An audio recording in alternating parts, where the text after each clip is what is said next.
I'm here on my farm in eastern Connecticut, and it's not unusual to see these large boulders in this area. These were brought here millions of years by the glaciers, and what the scientists, or what a lot of theorists are saying about in regards to these rock formations, is they were people from way before the Indians traveled up north into North America and established their villages, that there was some type of civilization that thrived in North America. And some theorists actually believe that the lost city of Atlantis was located right here in America. When you consider our history and how successful a country we've become, being the youngest country one of the youngest countries on earth, probably the youngest country, but as powerful as we became, almost like our legacy, if that were the case, if the lost city of Atlantis was here. Unfortunately, I don't think I have one of these ancient rock structures on my property, which would be awesome. But unfortunately, in New England, a lot of these structures were overlooked and considered root cellars or animal pens, and weren't recognized for what they are, which is an ancient structure, similar to like the pyramids in Egypt. So just food for thought for those of us that live in the east, where the glacials kind of went to a certain area and we come across these rocks. I mean, who knows? I could dig down and find that this rock is being supported by, 10 little rocks or something that somebody may have put thousands of years ago. So I'm going to go back to myself in my office, and we'll continue this conversation. Okay, welcome back to Sean Talk Radio, and that was a clip of me on my property and some of the large boulders that are found on my property. Like I said, too bad there wasn't any of these ancient stone structures on my land. So if you haven't figured out, today's episode is going to be about these ancient stone structures that have been found all over the eastern part of the United States, Massachusetts, Vermont, Maine, Connecticut, Pennsylvania, all over the east, the Hudson Valley, all over New England, and most of them have been overlooked or not treated with the respect that they should be given. There's a location in Groton, Connecticut called Gunjiwap, which was mentioned in a letter back in the 1600s when an early settler came here and found this location and wrote about it. Many believe that these structures date back thousands of years. In fact, I believe bones or other items found in some of these stone mounds carbon dated back 2,000, 3,000 years. So we're talking way before colonists got here, maybe even before the indigenous Native Americans came up from South America and started their villages and tribes up here. So I picked up a book and I read up a little bit on this thing. Not many people even know about the significance of these structures. A lot of them they look like root cellars or bomb shelters, which they're obviously not because they're made out of old stones, very large stones. Curious how these stones were even moved or put into place. I mean, some of these weigh many tons. But I picked up this book. It's from the same author as the UFO book, Linda Zimmerman, and she has gone all over. She focuses on the Hudson Valley area, but she's done a lot of exploring in all over New England and looked at a lot of these structures. Initially, these structures were believed to have been made by colonists, early colonists to the United States, early Europeans, as shelters for their animals or root shelters or whatever. And then it was later, probably very recently, discovered that there was like astrological positioning of many of these. The doors on some of these, you can see on this picture, line up with like the winter solstice, summer solstice, and plus a lot of these don't even have doors, which a root cellar would have a door, but these had some other significance, and a lot of people think they were like a, I guess almost like a mausoleum, or in the sense like a pyramid. Like the reason they built pyramids because they were burying their dead and people of importance, and a lot of these they've found skeletons in these structures, and believe it or not, they found very large skeletons. I want to say in Bridgeport, Connecticut, they had a structure like this. They uncovered 3 skeletons buried in one of these, and they range from like 7 to 9 feet tall. And there was 3 of them. All 3 of them were at least 7 feet. I think the largest was 9 feet 9 inches. So we're talking some big people, and maybe that's how they can move these rocks around if they're that big. If you're that big a person and say, I'm gonna go out on a limb, Bigfoot size, Bigfoot strength, you could probably pick up one, or half a dozen of you could pick up one of these big boulders and set them into place. There's in northern New Jersey, there's a site, I think it's actually New York. It's this giant boulder, and then it's set on top of these limestone rocks. It's like a granite boulder, and it's obviously done that way on purpose. For what reasons, we really don't know. I don't know if people were bored or what.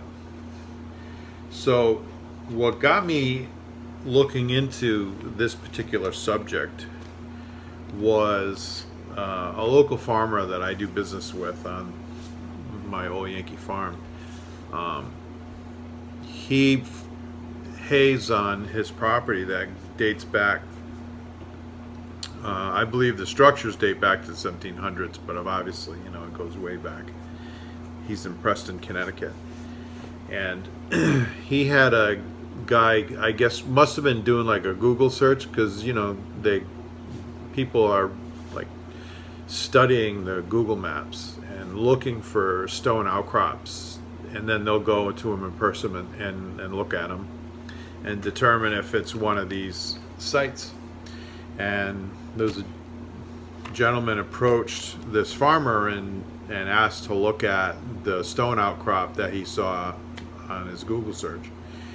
And the farmer's a real nice guy, and he let him on the property, no problem, and walked the property with him. And this person, which I believe his name's escaping me, but I know he does similar research as Zimmerman does in this subject, and he is convinced that this property contains these ancient stone structures. And so I had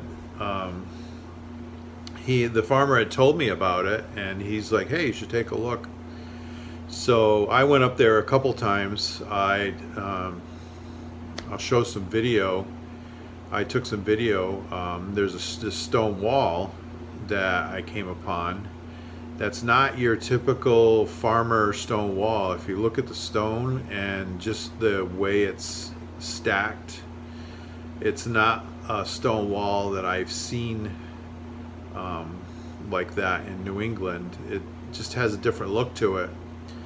And plus the location of it, it really has no significance. It's like in the middle of this property, kind of in this hilly section where there's these large stone outcrops, and the stone wall is really high. It's like at least 5 feet, if not taller, which is unusual for a stone wall in the middle of nowhere, because I don't believe there's any kind of houses there, because the house that's on the property goes back to the 1700s.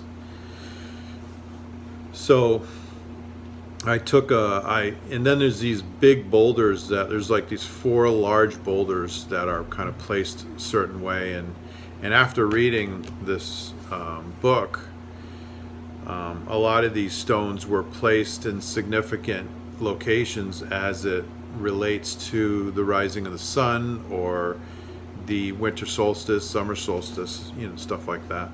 Almost like a giant calendar.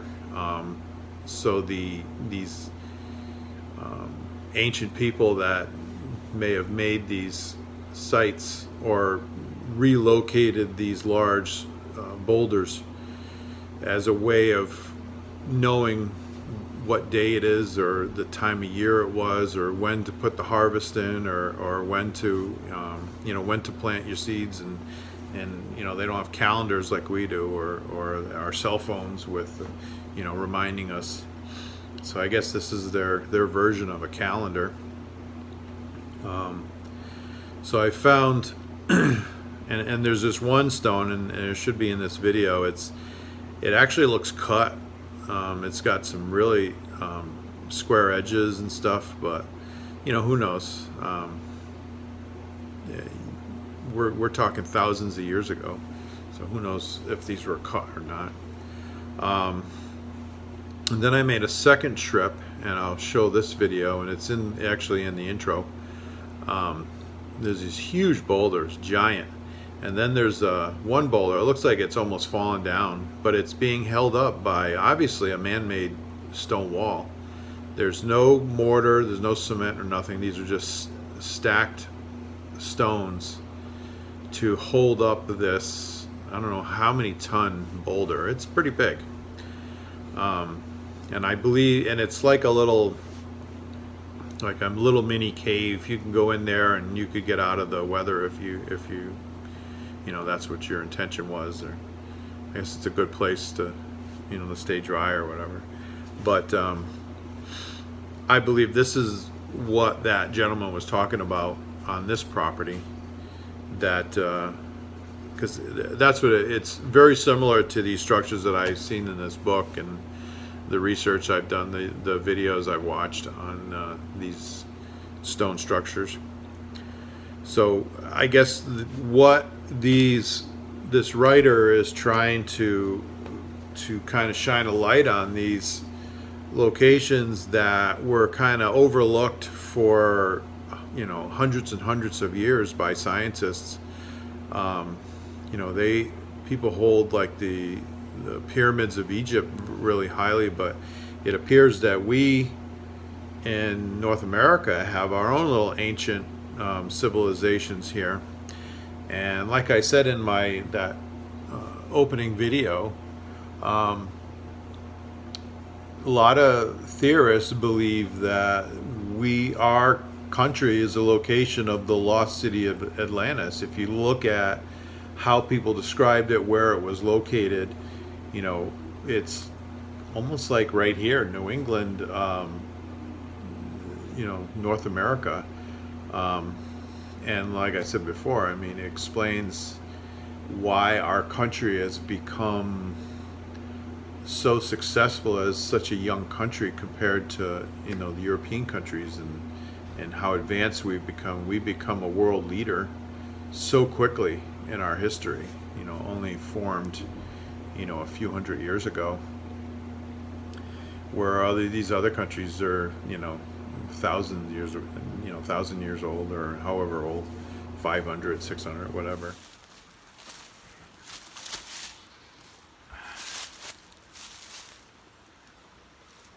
Many of these rock structures were bulldozed over by farmers, making their fields or building their barns without even realizing the importance of these areas and how far back they go. Very interesting, and there's been this frame of mind in New England. These areas and these structures have been overlooked by scientists,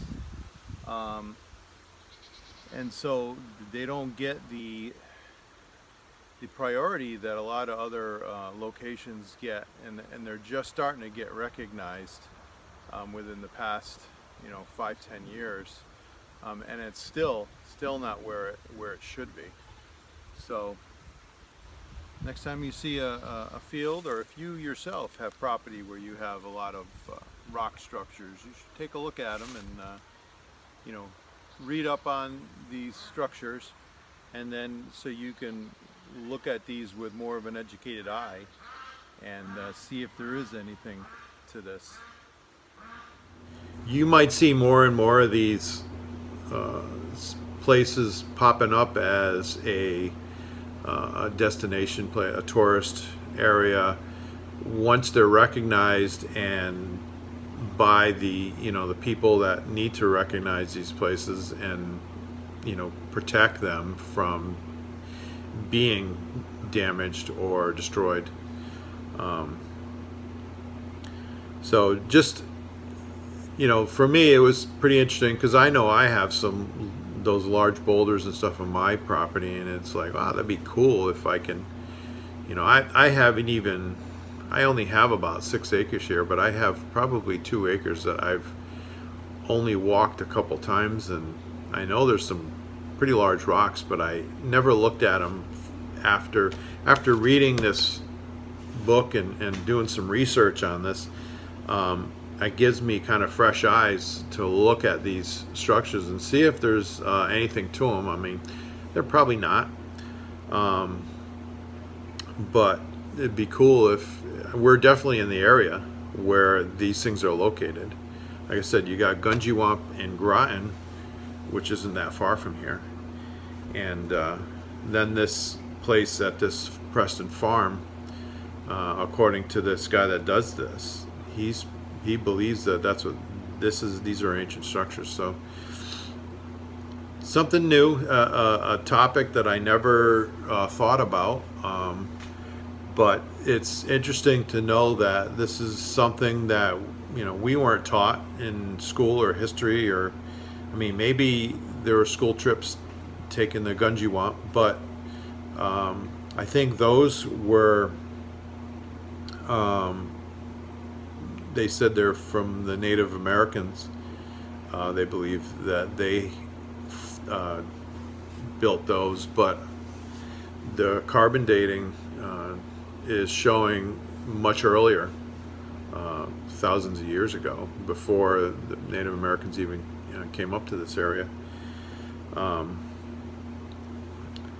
So I don't know if we'll ever know the answer to this. It's almost like it's not the science, the bigwigs have even looked at this. It's more, these individuals that find this fascinating and have looked at them themselves, and these are akin to like Stone Henge in England, but we kind of have our own little Stone Henge here. I think there's one in New Hampshire they even nicknamed it like Little Stone Henge or something like that. So something